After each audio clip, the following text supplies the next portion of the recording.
Oh, hi guys, welcome back to my channel where we talk about all things Airbnb, from tips to products to adventures and mishaps and our journey along the way. So instead of talking today about the revenue we made last year, 162,000, how many days we were booked last year out of our two properties, 379, I thought I would take you back to the very beginning, back in 2018, before we bought our first property, being new Airbnb hosts, being very nervous, not knowing how the setup process was going to go, even how to get a guest. What we decided to do, rent an Airbnb in the same place as we were buying our Airbnb to see, number one, things that we liked about the place we were staying, local restaurants, so we could put a book of recommendations together, things that maybe we didn't like about the place. The check-in process, looking at the beds, if they were comfortable, looking at carpet or hardwoods. Here is our weekend adventure in our first Airbnb, what we learned and discovered.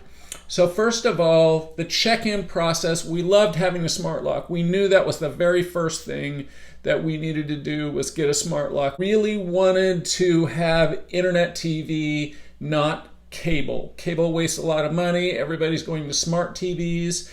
We learned that from staying there because they did not have a smart TV. They had this fantastic chalkboard thing that was about 5 feet by 3 feet where you can communicate with your guests. There was a welcome written on there for us. It was very inviting. One other thing we didn't like about the place was when we got there, it was winter and they had not turned the heat on. We decided that we wanted to do, once we bought our Airbnb, get an automatic smart thermostat. And the one we got, I reviewed in this video up above here. We could set it from our smartphone a few hours before the guests checked in. It was cold, kind of uninviting. Next thing we discovered there was they didn't spend very much money on their comforters. We're going to spend money on the comforter. Something that people want is comfortable beds, comfortable, soft, cushy beds. So what we were doing kind of was comparing and contrasting what they had with what we really wanted. If we were a guest, what was making us feel comfortable about that place. They had this funny little jackalope hanging above the TV. It was half rabbit, half antelope, I think, with these horns, and it was kind of fun. So we thought, we're going to have some sort of an animal theme at our place. We got that idea. The outdoor furniture that they had was not good. It was just like a regular picnic table, very uncomfortable, very uninviting. It's beautiful outside, even in the winter there. The sun comes out, even though it's like 20 degrees. We decided we needed some great outdoor furniture to make it very inviting for guests, to kind of open up the space. We really liked about what they had there is they had a Keurig machine and a bunch of pods of coffee. So we decided, hey, we're going to do that too. We're going to put out a bunch of pods for every guest and have a Keurig machine, also a regular coffee machine. Rolling back into the linens, the towels that they had weren't great, and we decided we were going to go a step above, because basically this is our competition. If your place is more comfortable, you'll get higher ratings and people will see this. We knew that we wanted comfortable towels, big, fat, fluffy, four-season towels, not these wimpy Holiday 6 towels that they bought. They had a bunch of bikes there, and that was great, but their bikes had brakes, handbrakes and gears, and they weren't working. So what we decided right away is that we knew our property didn't have bikes, and there's tons of bike paths around Sunriver. We wanted to get only cruiser bike, no handbrakes and no gears at all. So summing up our weekend research, we went to several restaurants and found some recommendations for a book. We knew we wanted a smart lock. We knew we wanted a smart thermostat. We knew we wanted to have a comforter that was very comfortable, towels that were good and comfortable. We knew we wanted cruiser bikes. We knew we wanted a Keurig and to leave a bunch of pods out. We wanted an animal theme. A big chalkboard where we could write welcome. Also, the Wi-Fi was written up there. We want a smart TV with really fast internet. The first thing that we did once we rolled into our property and got the keys, it put a smart lock on so we didn't need keys. We had a hard time actually getting in The first time, because the realtor was on vacation, we had to find the code from the little box outside, and it was a bit of a pain with the wrong code. This just reinforced the fact that we really needed a smart lock, an easy way to check in for our guests and also for us. We got that smart thermostat that I'm talking about, where you can scroll on your phone and turn it up a couple hours before the guest gets in there in the winter, turn the air conditioning on a couple hours before the guest gets there in the summer. Those are two fantastic things, and we did those the first weekend we stayed. We also ordered comforters, tons of towels, really comfortable towels. We also got hot tub towels that were different than the towels that we put into the bathroom. The next thing I wanted to talk about when we got into our place was, for setup, was the kids' bedroom. We wanted to put more beds in the kids' room so we can get more people in there and we can charge more.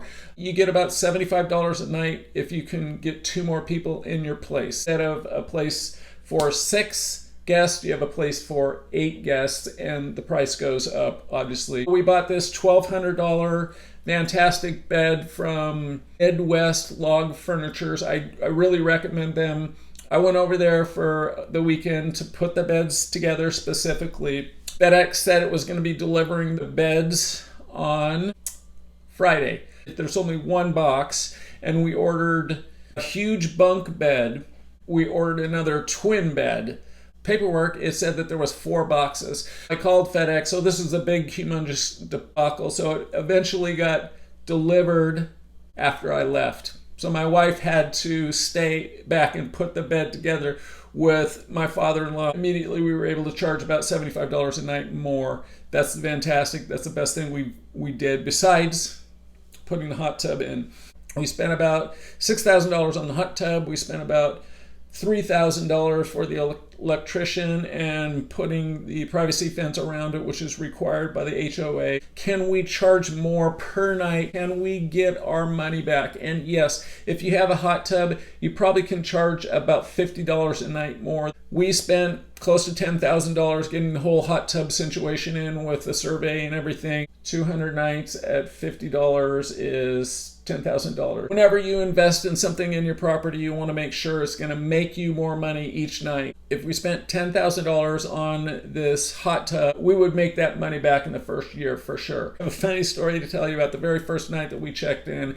After we couldn't get in from the key situation, we finally got in, and it was snowing there, and our dog was very excited, and he was running around, and he ran out on the deck. The deck had some railings where the dog could fit through.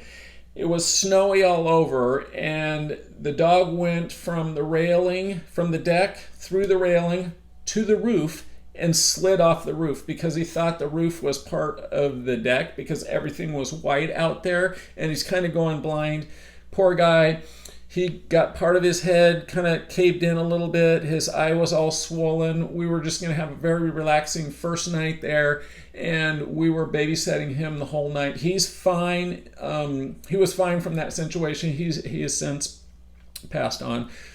He was a fantastic dog. It did go with a bear theme for our property. Got a welcome bear and a bear on the post. Inside we've got a couple of stuffed beavers, and we get a lot of comments. There was one comment that we had that they had to hide the stuffed beavers inside the closet because the kids were getting scared because they actually looked like real beavers. Thanks for watching. I appreciate it. If you're starting out your new Airbnb, you're probably nervous and there's lots of things going through your mind and your brain. The best thing that we did, like I said, was we stayed at that one place, kind of calmed us down, and we started brainstorming. We thought of all of these things we'd like to do with our Airbnb. Here is our Airbnb. Thanks a lot for watching my video on how our Airbnb turned out after much recon and research.